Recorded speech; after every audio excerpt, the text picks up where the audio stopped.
безусловно, если мы говорим об общекавказской цивилизации, она действительно, это не только, я думаю, многие убеждены в том, что она присутствует, должен быть какой-то стержень. Главный системообразующий элемент, который, он, как на каркас, на него накладываются все остальные, так и уникальные, общие. Вот что является этим стержнем для нынешнего Кавказа? Вы знаете, исторически всегда вот этим стержнем для Кавказа являлась в первую очередь любовь к свободе. Любовь к свободе, и эта свобода в корне отличалась от того понимания свободы, которое нам предлагает сегодня либеральная доктрина. Дело в том, что кавказец исторически и до ислама, и до христианства, да уже потом и в рамках этих культурных блоков, кавказец всегда был нагружен огромным количеством обязательств перед своим обществом, перед своим народом, перед своей семьей.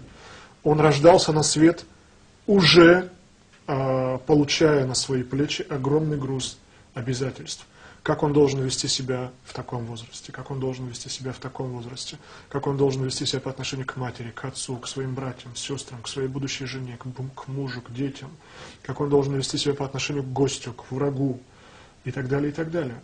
И вот этот огромный ценностный груз обязательств, он делал кавказца предельно несвободным в рамках его общества. То есть кавказец личностно не свободен внутри своего общества. Но именно эта внутренняя несвобода кавказца делала его предельно свободным в отношениях с внешним окружением. Потому что вот этот внутренний скелет ценностный, внутренний, так скажем, социальный скелет кавказского общества, вот эта вот предельная структурированность ролей и обязанностей, делала кавказцев очень стойкими перед лицом внешнего окружения, перед лицом врага или перед лицом другой альтернативной культуры или цивилизации, которые старались повлиять на кавказца. И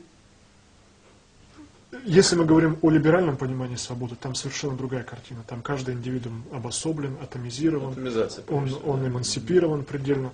Это вот ту эмансипацию, которую может себе позволить, так скажем, представитель западной культуры, кавказец себе не может позволить. И Кавказ исторически сохранялся именно благодаря вот этой плотной структуризации социума, благодаря тому, что каждый кавказец предпочитал смерть нарушению вот этого принятого кодекса или взлому вот этого ценностного кода. И он жизнями своими, кавказцы жизнями своими платили за то, чтобы это общество и этот порядок сохранять. И на этот порядок не смогли повлиять ни колонизация в царский период, ни советизация и, так скажем, борьба с духовным наследием Кавказа, ни катастрофы 90-х годов. Конечно, кавказская культура трансформировалась, она принимала огромное количество черт, так скажем, давлеющей культуры, но тем не менее вот эта внутренняя косточка кавказская, духовная, она сохранялась. И именно благодаря этой косточке Кавказ сегодня не может быть полностью растворен не то чтобы западным обществом, но даже российским обществом. Но я убежден, что так не должна ставиться задача. Так не должен ставиться вопрос о том, чтобы полностью растворить Кавказ в более широком окружении. Вопрос должен ставиться таким образом, чтобы использовать преимущества Кавказа в общей конкурентной борьбе, так скажем, нашей цивилизации за выживание, российской цивилизации. А нет ли ощущения, что не хватает каналов коммуникации между Северным Кавказом и другой Россией? То есть просто очень часто и политическая элита, да и простые граждане не до конца понимают истинный смысл того, что происходит на Кавказе. Воспринимают через призму газет, журналов, формируется негативный образ кавказца как носителя некой иной ценностных ориентиров, иного менталитета. Какие нужны механизмы для того, чтобы это взаимообогащение вышло на совершенно иной уровень? Вы такую больную тему затронули. Каналов действительно катастрофически не хватает. Каналов общения, открытого общения, искреннего общения Кавказа с остальной частью России катастрофически не хватает. Не говоря уже о том, что катастрофически не хватает каналов горизонтального общения между республиками Кавказа. К сожалению, я, будучи лезгином, впервые познакомился с карачаевцами и с осетинами не на Кавказе, а поехав в аспирантуру в Петербурге. И сегодня кавказцы узнают друг друга не на самом Кавказе, а в Москве, в Петербурге, в Сургуте, в Стамбуле, в Дубае, в Дамаске. Это огромная проблема Кавказа, отсутствие горизонтальных связей. Это огромная проблема России, отсутствие горизонтальных связей между Кавказом и остальной частью России. И огромная проблема Кавказа и всей нашей страны – это огромное количество иных каналов, через которые на российское общество и на Кавказ изливается в огромными порциями просто откровенная грязь, дезинформация, оголтелая националистическая пропаганда, которая разжигает неприязнь, ненависть, недоверие друг к другу. К сожалению, после очередной катастрофы, которую мы пережили с крахом Советского Союза, важнейшие, ключевые, жизнеобеспечивающие каналы обмена информацией, порождения обмена смыслами какими-то новыми, они оказались в руках не самых чистоплотных людей. И государство, утратив контроль, утратив влияние над этими каналами, сегодня то ли стесняется, то ли считает недозволенным для себя возвращать не то чтобы под контроль свой, но хотя бы призывать к какому-то порядку эти каналы, через которые транслируется недоверие, ненависть, раздражение и так далее. Я убежден, что эта сфера должна целиком и полностью курироваться государством. Но о чем мы говорим, если у нас даже Министерства по делам национальности нет в России? Да. В огромной многонациональной стране нет Министерства по делам национальности.